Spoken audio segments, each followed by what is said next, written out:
Good morning बच्चों। कल के दिन आपको लोगों को मैंने गैप दी थी ताकि आप लोग रोटेशनल मोशन को और अच्छे से पढ़ सके। होप सबने बच्चे से वीडियो देख लिए, सारे के सारे सबने अच्छे से पढ़ाई कर ली है। टेलीग्राम के चैनल के लिंक को फॉलो करना ना भूले सो दैट आप लोग उस ग्रुप में आ जाएंगे। ग्रुप में कुछ अभी तक डाला ही नहीं है क्योंकि मैं ये चाहता हूँ कि आप लोग पहले जो पढ़ा है वो पढ़ ले, ठीक है। अब ऑब्जेक्टिव ऐसा था एक दिन की गैप देने का कि आप लोगों को पता है कि बहुत सारे 14 लेक्चर्स हो रहे हैं, 13 लेक्चर्स हो चुके हैं, तो वो आप लोग देख ले, समझ ले, कर ले। जब तक आप फ्लो में आएंगे नहीं तो सिलेबस आपका फ्लो में चलेगा नहीं। जो भी बच्चे हैं जो भी कंसिस्टेंटली फॉलो कर रहे हैं, मैं उन लोगों से बात कर रहा हूँ कि आप लोग जो भी कंसिस्टेंटली फॉलो कर रहे हैं वो पूरे वीडियो देखिए। वो पता चल जाता है कौन पूरा वीडियो देख रहा है कौन नहीं देख रहा है। अगर आप उसमें भी कॉम्प्रोमाइज़ करोगे बेटा तो आपकी पढ़ाई नहीं होने वाली है, ठीक है। कल और एक वीडियो आएगा जहाँ पे अपन डिस्कस करेंगे हाउ टू स्टडी, है ना, और how to avoid distraction during this crucial period before the examination. उसके बारे में हम थोड़ा बहुत डिस्कशन करने की कोशिश करें। तो फिर आज के वीडियो में क्या है सर, तो वन शॉट तो नहीं है, वन शॉट अलग से आएगा बेटा, सर्कुलर मोशन पे अलग से आएगा, रोटेशनल मोशन का पार्ट अलग से अपन डालेंगे वन शॉट में। फिर आज के वीडियो में क्या है, तो आज के वीडियो में हमने क्या क्या पढ़ा मैं थोड़ा सा और भी बताना चाहता हूँ। कम टाइम का वीडियो है लेकिन आप लोगों को एक आइडिया आ जाना चाहिए कि हमने वीडियो कितने लिए, कैसा पढ़ा, क्या पढ़ा, ठीक है। तो हमने बेटा दो पार्ट में रोटेशनल डायनामिक चैप्टर को कवर करने की कोशिश करी है, जिसमें एक पार्ट था अपना सर्कुलर मोशन का। अब चैप्टर को जब तक आप स्प्लिट नहीं करोगे बेटा आपका चैप्टर नहीं होगा। एक चीज़ ध्यान में रखिए पढ़ाई करते समय, हर चैप्टर में पार्ट्स बनते हैं। अगर आप पार्ट्स वाइज स्टडी करोगे तो आपको स्टडी आसान लगेगी, लेकिन आप बोलोगे नहीं एक स्ट्रोक में पूरा चैप्टर हो जाना चाहिए तो इट्स नॉट दैट इजी, तो वो आप लोगों को और मुश्किल लगेगा। तो बेटर है आप लोग जो मैं पार्ट्स बता दूं कि ये पार्ट 1 है इस चैप्टर का, इसको अलग से कर लो, फिर पार्ट 2 है, पार्ट 3, पार्ट वाइज करोगे तो चैप्टर छोटा दिखना शुरू हो जाता है। क्या दिखना शुरू हो जाता है बेटा? छोटा। तो यहाँ पे क्या आता है, तो सर्कुलर मोशन में बेटा पहले पार्ट में हमने पढ़ा सबसे पहले what is terminology of circular motion. अब टर्मिनोलॉजी में क्या क्या पढ़ा वो अब मैं बताता हूँ। हमने पढ़ा डिस्प्लेसमेंट क्या होता है, वेलोसिटी क्या होती है, स्पीड क्या होती है, फिर इनका एंगुलर फॉर्म पढ़ा हमने, angular displacement, angular velocity, angular acceleration, and साथ ही में हमने पढ़ा बेटा काइनेमेटिक इक्वेशन। क्या पढ़ा? Kinematic equation. तो ये जो हमने डिस्कस करा ये टर्मिनोलॉजी अपन ने पढ़ी, तो ये पहला पार्ट है बेटा। और इस पे आए न्यूमेरिकल्स, क्या है इस पे? Numericals on kinematic equation. तो ये हुआ अपना सर्कुलर मोशन का फर्स्ट पार्ट, ठीक है। फिर सेकंड पार्ट में क्या आया, तो सेकंड पार्ट में आया बेटा what is centripetal force, centrifugal force, UCM क्या है, नॉन यूसीएम क्या है ना। सेकंड पार्ट में क्या आया, सेंट्रीपिटल फोर्स क्या है, सेंट्रीफ्यूगल फोर्स क्या है, यूसीएम क्या है और नॉन यूसीएम क्या है। ये आया अपना सेकंड पार्ट में। क्या क्या? एक तो सेंट्रीपिटल फोर्स, देन आया बेटा सेंट्रीफ्यूगल फोर्स, सेंट्री कौन सा, फ्यूगल फोर्स, उसके बाद यूसीएम क्या होता है, नॉन यूसीएम क्या होता है, ये सारी चीजें। तो ये छोटा पार्ट था सेकंड पार्ट। इसमें आया फिर application of UCM and centripetal force, तो ये बनता है अपना थर्ड पार्ट। कौन सा पार्ट बेटा? Third, that is application of UCM. Application of UCM and centripetal force, इसमें हमने कौन कौन सी कंडीशन पढ़ी बेटा? तो एक vehicle moving along an plane road पढ़ा, कौन सी कंडीशन पढ़ी? Plane road. उसके बाद आया वर्टिकल सिलेंडर की कंडीशन, कौन सी कंडीशन है? Vertical cylinder. देन आया बैंकिंग ऑफ रोड्स और इंक्लाइन प्लेन की कंडीशन। तो ये आया अपना third part which is very very important, very very important. ये हुआ यूसीएम का पार्ट। इसके बाद जो फोर्थ पार्ट आया बेटा, यहाँ पे हमने दो चीजें पढ़ना है। एक है वर्टिकल सर्कुलर मोशन, कौन सी मोशन? वर्टिकल सर्कुलर मोशन, जिसे हम नॉन यूसीएम बोलते हैं बेटा। क्या बोलते हैं? Non UCM. और दूसरा आया कोनिकल पेंडुलम। कौन आया? Conical pendulum.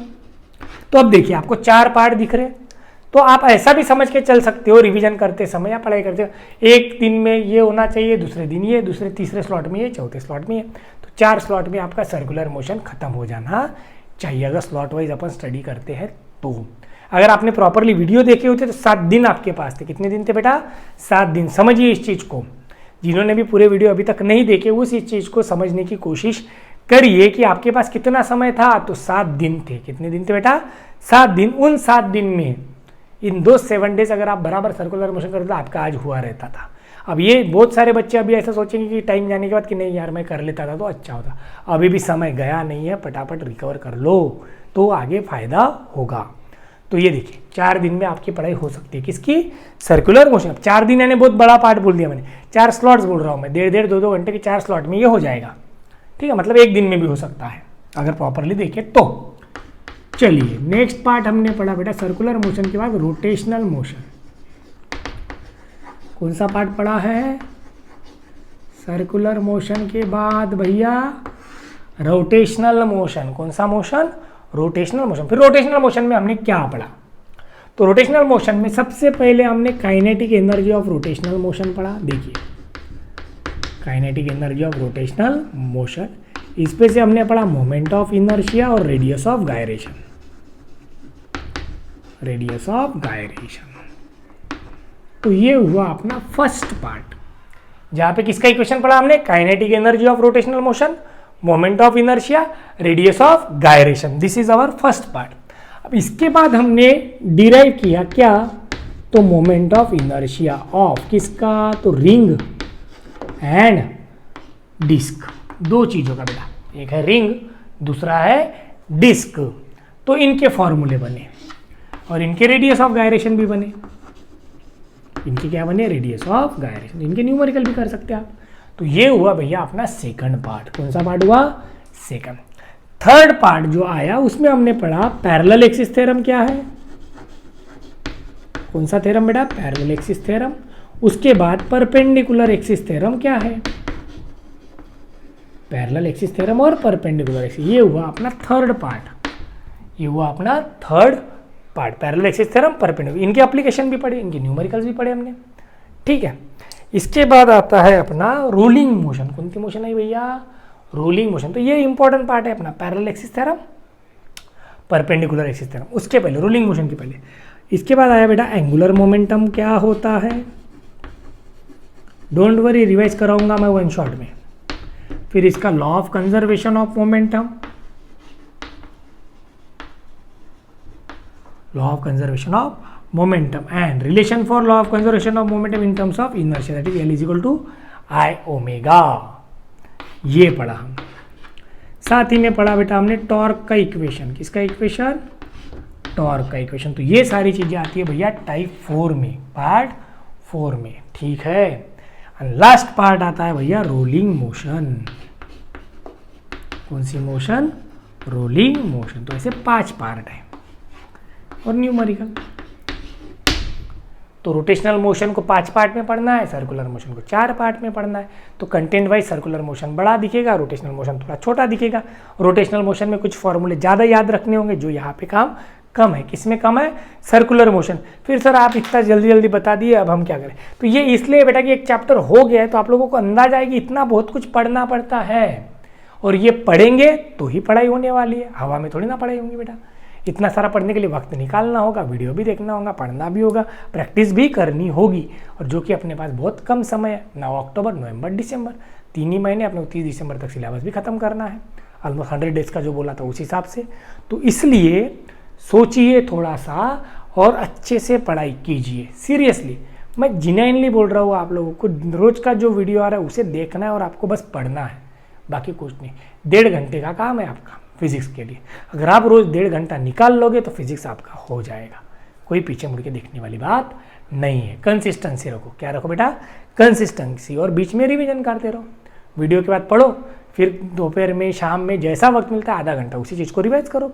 दूसरे दिन भी वैसा ही करना है।